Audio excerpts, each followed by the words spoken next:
সম্মানিত সুধী, আসসালামু আলাইকুম। আমি চলে আসলাম আমার এক কাকাতো ভাইয়ের ধানের জমিতে।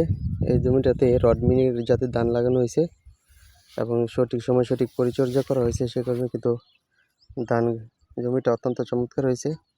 এটা হচ্ছে আমার কাকাতো ভাইয়ের রড মিনির জমিটা, আর এটা হচ্ছে আপনার পাশের আরেকজনের চাষ করছে।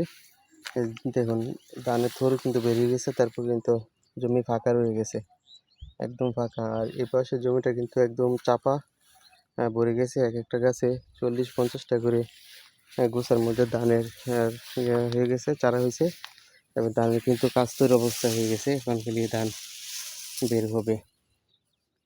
মাশাল্লাহ, এই শ্রীগড় বলকের মধ্যে আমার মনে হচ্ছে যে সবচেয়ে ভালো ধান এটা। এই রড মিনিকেট যার ধানটা কিন্তু এই দিকে নতুন আনা হয়েছে।